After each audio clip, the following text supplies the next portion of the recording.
Assalomu alaykum, ijtimoiy tarmoqdagi kuzatuvchilar, YouTube faollari. Meni ismim Zafar. Like bosib qo'yasizlar degan umiddaman, tarqatib qo'yamiz.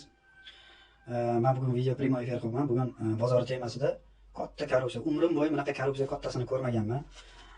Butun 38 million aholi butun xalqimga qarab aytaman, umrimda bunaqa katta korrupsiyani ko'rmaganman, to'g'risi. Hamma bozorlarga borgan bo'lsam, bozorlarda, rexta joylarda tartib, ichki qonun qoidalari bo'ladi o'ziga yarasha. Ya'ni ba'zi rahbariyatlar, pattachilar tarafdan mana katta korrupsiyani umrimda ko'rmaganman-da. Mana endi qaranglarki, men nimaga bu mavzuni olib chiqayotganim? Hurmatli prezidentimizga bir ikki og'iz gapim bor. Prokuratura, Ichki ishlar vazirligini, O'zbekiston Respublikasi vazirligini almashtirdingiz, rahbariyatlar, xodimlarini almashtirdingiz. Lekin pastda nima bo'layotganini hurmatli prezidentimiz albatta bilmaydi. Katta korrupsiyani umrimda ko'rmaganman. Ishonasizlarmi? Umrimda xalqimiz qashshoq bo'lib yashashyapti, nogironlar qashshoq bo'lib kredit nomida, manimcha har bitta fuqarolar nomida kredit bo'lsa kerak, lekin bularni bunday surishtirsanglar, tegi kredit emasda. Yashasa yaxshi yashayapti, lekin xalq bilan, butun O'zbekiston xalqi bilan ishi yo'qda bunaqalarni. Umrimda ko'rmaganman bunaqa katta korrupsiyani, ishonasizlarmi? To'g'risi o'zim nogiron bo'lsam ham bularni ketiga tushganman-da. Siz like bosib qo'yasizlar degan umiddaman. Mana tepada profilim, YouTube'ga ham chiqqanman, qo'yganman videolarimni. Ommaviy axborot vositalariga nima uchun hurmatli prezidentimiz ochib qo'ygani? Men bilmayman katta korrupsiya bo'layotganini. Fuqarolar o'zini fikrini aytib chiqsin, bildirsin. Yolg'on ko'rsatma bermagan holatda chiqib haqiqatni aytsin. Men o'sha vaziyatga qarab barcha chora-tadbirlarimni ko'raman deganligi uchun mana biz aytib chiqyapmiz, hurmatli prezidentimiz. Umrimda bunaqa katta korrupsiyani ko'rmaganman, hurmatli prezidentimiz. Like bosib qo'yinglar, tarqatib qo'yamiz. Xo'p, endi 2000-yildan boshlaymiz. Toshkent shahar Yashnobod tumani Yangiobod bozori menimcha hamma bilsa kerak, butun O'zbekiston bilsa kerak. Viloyatdan, Toshkentdan menimcha kelib ketayotgan odamlar bilsa kerak. Ko'pchilik aytishadi, eski tuski bozor. Yo'q, afsuski oldin 2000 emas, 97 96-yillari avtobaza bo'lgan deganim, avtobaza deganim, u qanaqa avtobaza bo'lgan joy, u Yangiobod bozori o'rni oldin vina sotardi, aroq sotardi, optoyi bozori bo'lardi. Mana Coca-Cola, Fanta, optoyi bazasi bo'lgan o'ti oldin. Yangiobod bozori o'rni 96-97-yillar. Islom Abdug'aniyevich Karim bor paytda Yangiobod bozorimiz aeroport tarafdan bu yoqqa ko'chirilgan, Yashnobod tumaniga. Endi qaranglarki, 2000-yildan boshlaymiz. 2000-yildan boshlaymiz mavzuni. Bu mavzuni nimaga aytib chiqayotgan ekan bular? Qayerda ko'rib turibdi katta korrupsiyani deb o'ylayotgan bo'lsanglar, qaranglar, Toshkent shahar Yashnobod tumani Yangiobod bozorida 2000-yildan boshlaganman. Endi tadbirkor deyolmayman, sotuvchilik qilganman o'tda. Markaziy kiraverish eshigi bilasizlar hammanglar. Bitta ikkita eski telefon olib sotganman. Nima sababdan, nima uchun degan mavzuda kelib chiqayotganimni tushuntiraman sizlarga.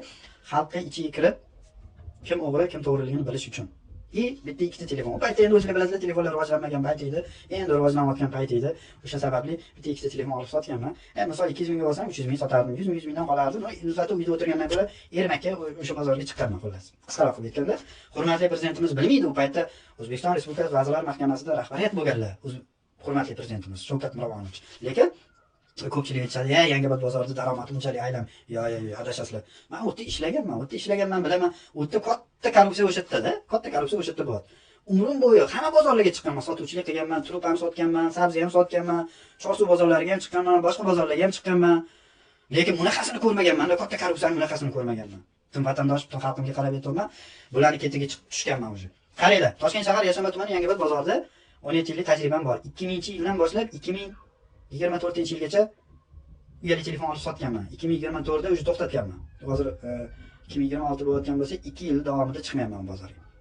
Endi qaranglar, Toshkent shahar Yashnobod tumani Yangiobod bozori markaziy eshigida kiraverishinglarda, chap tarafda, o'ng tarafda bir lavka borda, qo'yilgan bir lavka qo'yilgan. Ana o'sha bir lavkada sotib o'tirgan sotuvchilar o'rtaga qo'shimcha stol qo'yib oladi. Nima sababdan?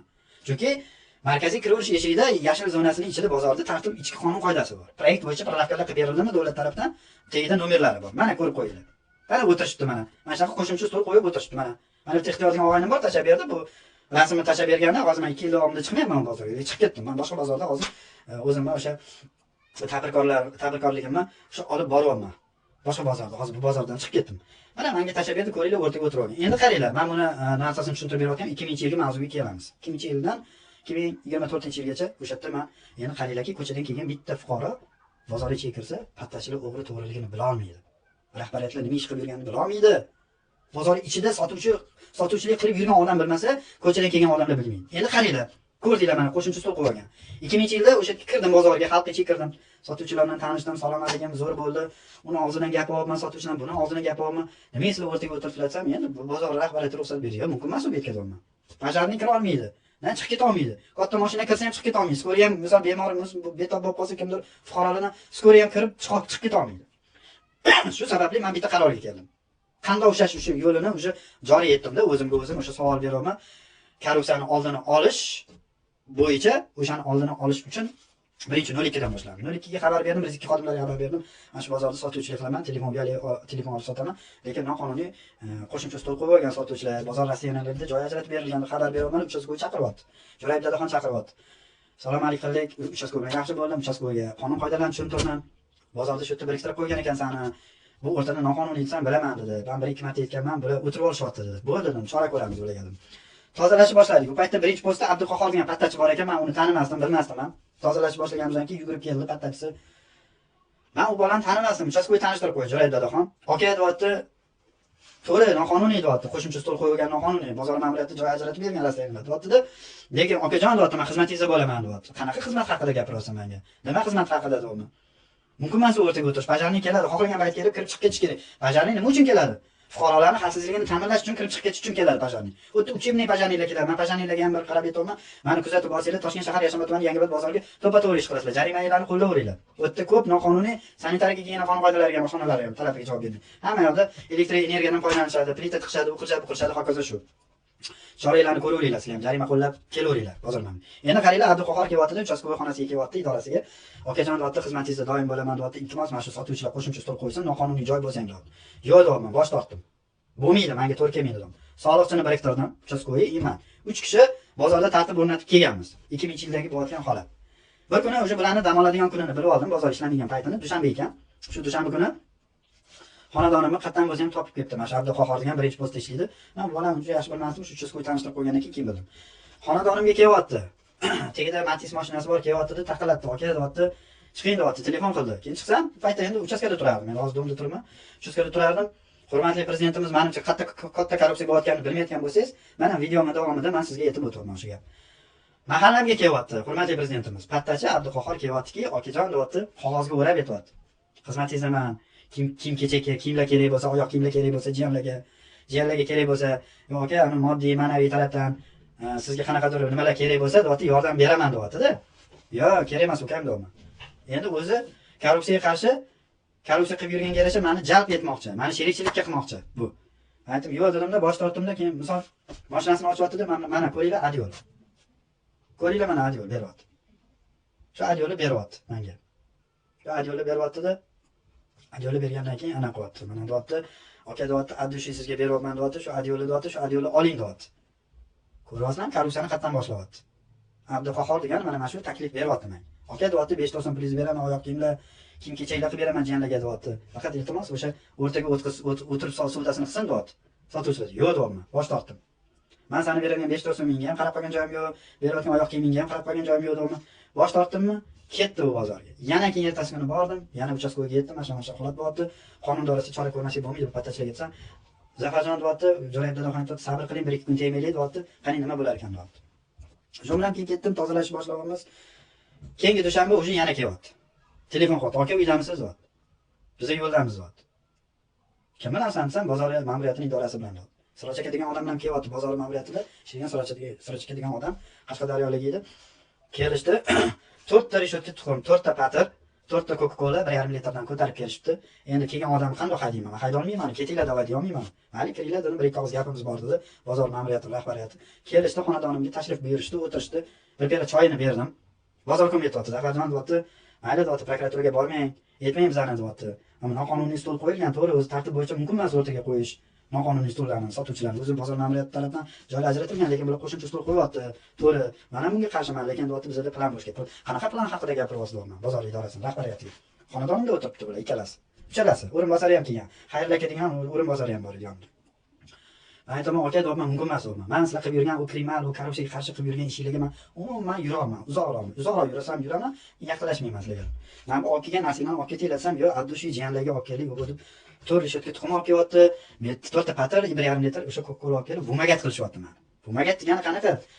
Siz deyapti, mana shu narsalarni olinglar deyapti, siz bizning ishimizga aralashmang, siz o'zingizni ishingizni qiling, telefoningizni sotib yuravering. Bizlar korrupsiyani qancha qilsak qilib yuraveramiz degandek qilib kelyapti-da, bozorkom. Abduqahhor ham turibdi, hovlida o'tiribdi, stullar qo'yib berganman, endi o'zingizlar bilasizlar. kallasini bundoq qimirlatib qo'yapti. Endi Abduqahhor endi ishchisi, xodimi edi, qo'lida bundoq qo'yapti-da, bu degani beraman cho'ntagingdagi 5 so'm pulni deyapti. U ham pulni chiqaryapti-da, nima bu kam deyapman. Nimaga meni xonadonimga kelib vomaga qo'yasanlar salla dedim. Salani haqqing yo'q deyapman. Bozorga xazna pulidan olib kelib menga beryapsanmi dedim. Gapiryapman dedim. Bundoq kallasini qimirlatdi, men aytdim, ukam olmayman bu pulni. Bosh tortdim. Yo'q dedi-da, qo'yib ketdi. Darvozani tagiga, eshik tagiga qo'yib ketdi. Birinchi kelganda adyol berib ketdi, ikkinchi kelganda o'sha eshik tagiga pul qo'yib ketdi. Endi qaranglar, bozorga boryapman, yana dash tozalayapman. Men ular nima 5 so'm pulga qarab qo'ygan joyim. Nogironligimni vaj qilib ham yetmaganman. Oilaviy sharoitim bilan ham ishim bo'lmasin san. Men o'zimga yarasha davlat nafaqa ajratib qo'ygan. Farzandlarimga menga ajratib qo'ygan joyi bor deyman. Ketdimda, ketganimdan keyin o'sha bir 2 haftadan keyin o'sha bozorni idorasining rahbariyati qanaqadir noqonuniy o'sha joyni rasmiylashtirib berganmi, kadastr qilib berganmi, o'zlashtirganmi hujjatni bilmayman. U Qashqadaryolik o'sha odam ketdi, qamalib ketdi o'sha bozor kun. Qamalib ketgandan keyin o'rniga boshqa bozor kun tayinlandi. U odamga ham yetib tushuntirdim. Aka, mana shu vaziyat bo'lyapti. Bozor kun bo'lib tayinlanibsiz. Bozorimiz nihoyatda achinarli-da, ko'rsanglar ta'mirlanmagan. Butun vatandosh xalqimga qarab aytdim, bozor umuman ta'mirlanmagan bozorda. Bozor kun idorasiga to'g'ri bilaman Zafarjon. Men yangi bozor kunman. Bozori nihoyatda kamchiligi katta, juda katta deyapti. Shundan keyin tozalashni boshlayapmiz, uchastkovoy men soliqchi bor. Markaziy kiraverish eshigida mumkin emas, noqonuniy joyda o'tirish mumkin emas. Oxiri keyin yana kelyapti-da, jon aka deyapti, pattachi aytyapti. Xizmatingizdan men oyoq kiyim kerakmi, kiyim kechak kerakmi? So'ravering aka, faqat prokuraturaga borib yetmang, departamentga borib yetmang, bizani mana korrupsiya qilib yurganimizni deyapti-da. Qarashu deyapman. Oyoq kiyim qilmoqchimisan, kiyim kechak qilmoqchimisan, mazang kambag'al topib beraman. Achinarli ahvolda bir oilaviy sharoiti og'ir bir fuqaro bor, o'shanga qilasan dedim. Qarasam kiyim kechak qilyapti, 1 so'mga emas, 2 so'mga emas, bir qop yangi kiyim kechak qilib beryapti. Oyoq kiyim razmeri u o'sha vomagat qilishni boshlayapti. Faqat deyapti, jon okajon tegmang o'rtaga deyapti. O'zbekiston Respublikasi Vazirlar Mahkamasidan yo bo'lmasa Ichki ishlar vazirligidan kelsa, biz tozalaymiz, bizga signal keladi, xabar keladi. Bo'pti dedimda, yaqinda mana 2024-yil bozor kuni tayinlandi. Bu bozor kuni cho'nta qarasam, bitta pattachilarni olib tashladi, hayfsam berdi 3-4 ta pattachilarga. Lekin men bu pattachi Abduqahhor birinchi postda ishlayotgan Abduqahhorni temasida gapirsam, bozor kuni men Inobatga omadda ariza yozibman, arizalarimni, murojaatlarimni ko'z boymaslik qilib bozor idorasi mana shu O'ktam aka, Oybek deganlar shu bozorlar rahbariyati oldingi o'sha uchastkovoy ishlagan paytimizda bizni tartib o'rnatardik deganim Jo'rayib dadaxonni olib tashladi mana shu kelgan bozor kuni. Nimaga olib tashladi bilasizlarmi? Zakazga Qodirov akbarni olib kelib o'tkazib qo'ydi. Korrupsiyani qilsam qilayki, ishto'bi mana bu eski uchastkovoy meni ko'timni ochib tashlamasin degan maqsadda yangi o'sha zakazga Qodirov akbarni uchastkovoy zakazga olib kelib o'tkazib qo'ydi. Keyin men bularga uchalasiga ham yetdim. Yangi kelgan uchastkovoyga ham yetdim. Keyin birga ishlaymiz dedim. Keyin bir o'sha korrupsiyaga qarshi dedim. Jinoyat ish qo'zg'atamiz, mana holat bo'lyapti desam, nima masala bilan ishlashim kerak deb o'zi ham korrupsiya qilib yurganini hozir aytib o'taman. Bozor idorasiga ariza yozsam, ariza yozgan sari MTFX blogerdan kelib meni daxlsizlik qilib tarqatdi, meni nogiron deb o'zlashtirib yurtib, pulni o'qib yurtib, tuhmatdan olib tuhmatga qo'yib, chunki o'zini anaqasini lavozimini mustahkam qilish kerak kelgan rahbariyat. Ilojisi yo'q. Oldingi bozor kunlar menga bunaqa naqris ketmaganda, chunki o'zini aybini, o'zini bozori kamchiliklarini juda yaxshi bilardi. Keyin nima qildi? Bitta rejaga o'tdim. Nomer 1 bitta rejaga o'tganim, idealga bordimda, chegirma asosida 50% skidkada o'sha narsalar berilayotgan ekan, o'sha telefonlar rivojlanib ketdi. O'sha odamlarchi eski telefonni ham betiga qaramaydigan bo'lib qoldi-da. Men o'sha yechtirib qo'ya qoldim. 2024-yilda to'xtatdim o'tdi. Kim o'g'ri, kim to'g'riligini ham o'sha bilib bo'ldim. Keyin shu bilan idealdan bir 7 ta 8 ta narsa oldim. Kolonka oldim, televizor oldim, kompressor oldim, telefon oldim, uyali hokazo hamma narsa oldimda. Keyin mana shu o'rtani tozalashimiz kerak edi. Keyin aytdi, aka dedi, tozalamang, iltimos dedi. Birinchi Abduqahhor birinchi postdagi nimaga desam, aka sotuvchilar o'tirsam, qanaqa plan haqida gapirsan, noqonuniy o'tkazib ishtir pul olsan, o'zing o'sha ishtir noqonuniy o'tkazib sotuvchilarni o'shandan yig'ilgan jami daromadi cho'ntagiga ketardi, bozorlar rasmiyatdan yig'ilgan puli xaznaga tushardi. Men ularni bilan bilib bo'ldim. Keyin nima qildim? Idealdan olgan narsamni tavsiya qildim. Bo'pti, ukam bitta shartim bor. Mana bir 7 ta 8 ta yangi narsalarim bor. Olasanmi desam, bo'ldi, aka olaman, bo'lib berishga bersangiz bo'ldi. Faqat dedim, men bir oyga bermayman. Prasrochkaga beraman haftasiga. Bo'ldi. Olib keling, nimangiz bor? Televizorim bor. Mana shu televizor ko'ringlar. 43 talik televizor olib bordim. Qancha so'raysiz? Aka 3 milliondan. Ya aka 3 million bera olmayman dedi. 2,5 million beraman dedi. Bu televizorni qo'ydim-da, keyin haftasiga beradigan bo'ldi. Xonasiga chaqirib oldim, mana shu sumkadan 100 ming talik, mana shu sumkaga xazna pulni yig'adi-da, endi ko'pchilik bilsanglar kerak bozorda. Bular 100 ming talik puldan 500 ming sanab beryapti, haftasiga bu televizor yoqdi. Keyin kam dedim, yana narsam bor. Nima narsa? Kompressor. Aka kakras kompressor kerak bo'ldi. O'zim uchastkada turaman, yo'q deyapti, kompressoringiz nech pul deyapti? 2 million deyapman.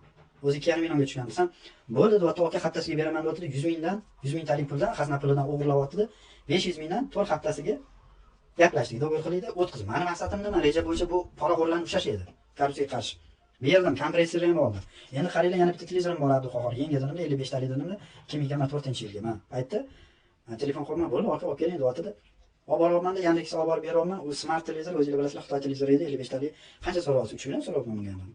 Idealdan olganman. Bu yerda buni ham necha bo'lsa 3 million, 3 million. 3 milliondan bilsam tushunmayman, chunki bu 40 talik emas. Sen olganing birinchi 40 talik, bu 55 talik. Bu lokas vaqtida 100 ming talik pul sanab, 100 ming talikdan 500 ming, 500 ming haftasiga 3 millionni ham yoqdi. Yana narsam bor edi. Nima narsangiz bor edi? Akras Bekbaraka abi Safidan men skuter olgan edim. 3 million 700 ming dedi, 3,5 million qilib beraman aka dedi. Farzandingizga bo'lsa dedi, oldim. Farzandim 1-2 marta mindi. O't betini urib oldi, bir ikkita narsasi to'kilganligi uchun. Ukam dedim, ozgina minilgan, ya bo'ldi, aka minilgan bo'lsa ham qancha so'raysiz? 3 million, aka 3 million bermayman dedi. 1,5 million pul beraman haftasiga dedi. Bo'ldi dedim, bu skuterni ham ko'rdi.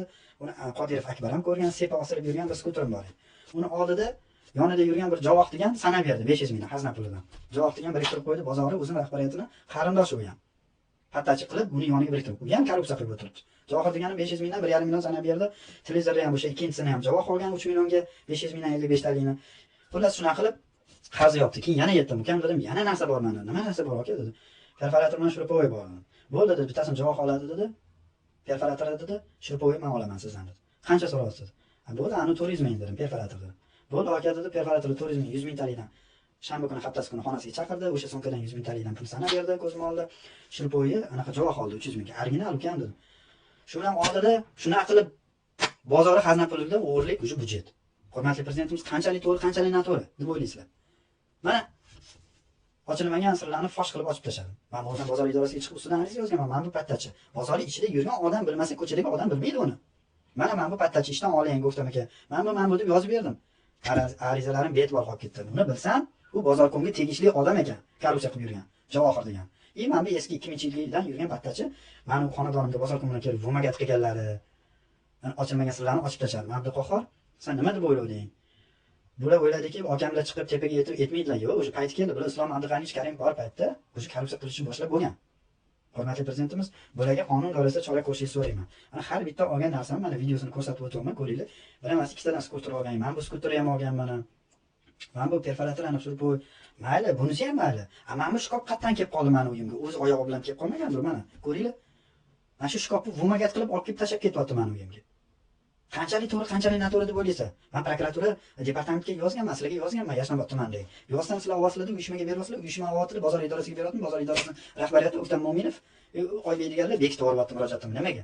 Uni bilsam, u bozor idorasining rahbariyatining qarindoshi ekan, jiyani ekan. Pattachilikka biriktirib qo'ygan, u korrupsiya qilib yuribdi. Akin u ham mayli, uchastkovoy Qodirov Akbar mana. Ko'zim oldida bitta tadbirkor bor, u menga hech kim emas. Uchastkovoy ham hech kim emas, oddiy tadbirkor. Sergelida turadi. Ixtiyor degan. Jarimasi bor ekan.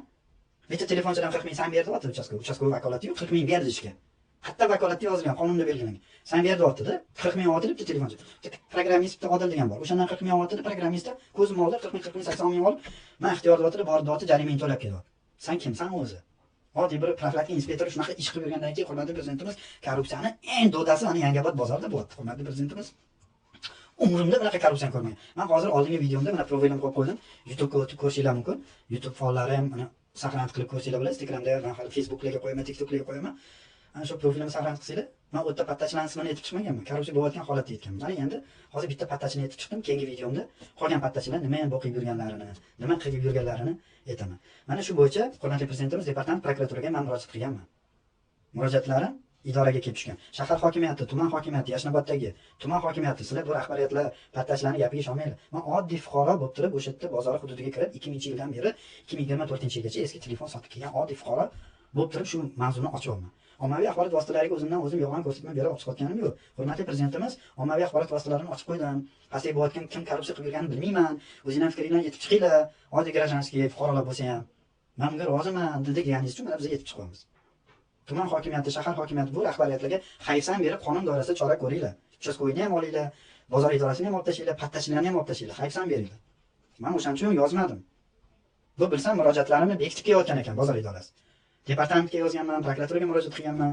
Kibr o'sha korrupsiyaga qarshi jinoyat ish qo'zg'atishmagan. Mana shu pattachi mashina qilib buni tegiga mashina olgan. Mana shu Abduqahhor deyotganim buni tegida mashina yo'q edi.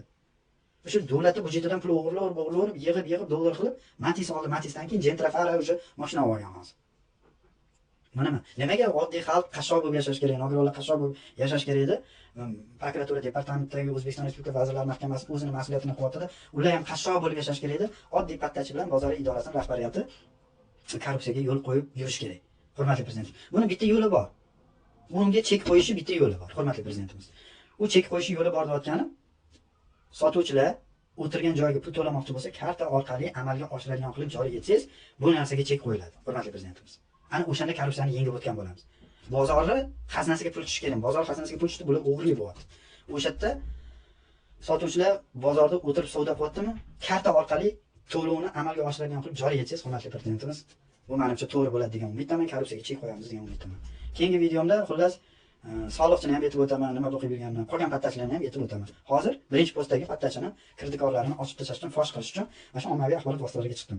38 million aholiga qarab aytaman, men arizalar, murojaatlar ham qilganman. Murojaatlarni bozor idorasiga kelib tushgan, ularning qo'liga kelib tushgandan keyin ular uchastkoga ham zakazga olib kelib o'tkazib qo'ygan, uchastkoga bilan bitta bo'lib, bular bitta jon bo'lib murojaatlarimni ko'z bo'yamachilik bekitgan. Keyin bular hujjatlar rasmiylashtirgan soxta hujjatlarni rasmiylashtirib, o'zlaricha bularni ma'ni bir necha bor ma'muriy bilan jinoyat sudga olib chiqqan.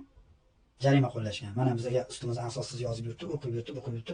Lekin korrupsiyadan hurmatli sudyalarning ham xabari yo'q. Mana meni ko'rsatayotgan bo'lsanglar, qanchalik to'g'ri, qanchalik noto'g'ri. Sizlar ham mana oylikka yashaysizlar-da, o'sha bozorga kelib tushayotgan pul, xazina puli o'qituvchilarga oylik qilib to'lanadi, chiqariladi, pensionerlarga nafaqa chiqariladi, ishchilarga oylik qilib chiqariladi. Hurmatli sudyalar, sizlarga ham oylik qilib chiqariladigan budjet pulidan kibr mana korrupsiyaga qarshi bir nechta qo'sh tirnoq ichida bir nechta pattachilar korrupsiyaga yo'l qo'yyapti. Bir nechta rahbarlar. Sizlar ham bitta narsani bilinglar. Men o'zi bitta narsani bilmasam bekorga aytib chiqmayman. Chunki bozor ichida yurib ishlab yurgan odam bilmasa, ko'chadagi kelgan odam bilmaydi. Bozor idorasiga necha marta aytib chiqaman. Keyin O'zbekiston Respublikasi Vazirlar Mahkamasidan Yoshki ishlar vazirligidan kelsa, markaziy kiraverish eshigida chelaklar qo'yib qo'yib suvlar sepib qo'yishadi. Boshqa payt chelaklar qo'yilmaydi, hurmatli prezidentimiz. Bu ko'z bo'yamachilik. Hokimiyatdan kelib qolsa, shahar hokimiyati, tuman hokimiyatidan kelib qolsa, darrov o'sha o'rtani oldirib tashlaydi. O'rtada mumkin emas, ko'rsatib o'tdim-ku. Biz bu bo'yicha kurashganmiz qancha 2000-yildagi mavzuni ko'tarib bo'lmadi. 2024-yilgacha mana Abduqahhor degani meni uyimga kelib, vumagat qilib, pullar taklif qilib, biz korrupsiya qilib yuramiz, siz biz ishimizga aralashmang degandek qilib, yopilgan qozon yopilgancha qolsin, tepadagi turuvchi amaldorlar bilmasin degan maqsaddan qildim. Men bularning korrupsiyasiga qarshiman. Sherikchiligim yo'q. 5 to'rsin pulga qarab qolgan joyim yo'q. Allohga ming qadr shukr. Ro'za ulug' ayyom kunlar deyapman. Bularni o'sha muddati yetib keldi. Bularga hayfsan berish kerak, hurmatli prezidentimiz. Siz bilmagan o'sha korrupsiyaga qarshi yo'l qo'yib bergan bir nechta mana qo'sh tirnoq ichida deb aytayotganim, uchastko'yi, bozor idorasi, Abduqahhor, butun pattachilarni hayfsan berib, ishdan olib, karta orqali to'lovni amalga oshiradigan qilib joriy etsangiz, bozorkom qanaqa bo'lish kerak? Bitta insofli, diyonatli bitta bozorkom qo'yib bersangiz, bizga shuni o'zi yetadi. Boshqa qolgan xodimlari kerak emas, pattachilar kerak emas. Bitta bozorkom bo'lsa, kamchiliklarni bila turib, bular bir nechta bor ko'z yumib kelyapti rahbarlar. Bu yaxshi emas. Qanchalik to'g'ri, qanchalik noto'g'ri. Siz prokuratura, ichki ishlar vazirligi departamentlarini chekkiga surib turing, hurmatli prezidentimiz. Ularni almashtirishdan foyda yo'q. Bozorni bee'tibor qoldiribsiz. Bozorni qamrab oling. Butun O'zbekiston bo'yicha. Umrim bo'yi bunaqa korrupsiyani ko'rmaganman, hurmatli prezidentimiz. Umrim bo'yi o'tda katta pul aylanadi. Katta pul aylangan uchun tarmashib olgan, lavozimini mustahkam qilib olgan, menga nisbatan ular kurashyapti hozir. Iloj bo'lsa yo'lidan olib tashlash. Men ularni o'sha fosh qilib bo'ldim. Effektiv blogerdan ham chaqirib, bir ko'rgan bo'lsanglar, bir yil oldin meni videomni daxlsizlik qilib tarqatgan sharmanda bo'lib. O'tda men intervyu bermaganman, quruq rasmimni olib, daxlsizlik qilib, videolarga olib, meni daxlsizlik qilib tarqatishdi. Qanchalik to'g'ri, qanchalik noto'g'ri o'zingizlarning fikringizni kommentariyada yozib ketasizlar degan umiddaman, lekin negativ yozmanglar. Chunki nimaga xalqimiz qashshoq bo'lib yashash kerak, nogironlar, ba'zi rahbarlar qashshoq bo'lib yashash kerak edi. Bular boy bo'lib yashash kerak. Bularning nomida kredit yo'q. Faqat oddiy aholi xalqi nomida kredit bor. Qatga qaramay fuqarolarning nomida kredit. Bu qo'sh tirnoq ichida bir nechta pattachilar, bir nechta rahbarlar bo'ynida krediti yo'q. Bular oson yo'lda pul topishni joriy etishgan o'sha. Qonun doirasida chora ko'rasiz degan umiddaman, hurmatli prezidentimiz. Men xalq tarafdoriman, men davlat tarafdoriman. Bularni korrupsiya qilib yurishiga qarshi bo'lib kelganman. 2000-yildan 2024-yilgacha kurashganman bular bilan. Lekin hech qaysi tashkilot qonun doirasida chora ko'rmagan. Na tuman hokimiyati bilan lavozim bilan chetlatmagan. Na meni og'zimdan fikrimni eshitishmagan. Na murojaatimni qonun doirasida ko'rishmagan. Shu sababli murojaatlarni bekilib kelganligi uchun men ommaviy axborot vositalariga yetib chiqaman. Mayli, sog' bo'linglar, joninglar sog' bo'lsin. O'zinglarni ehtiyot qilinglar, tutayotgan o'zinglar dargohida qabul bo'lsin. Hammamizni. Qachon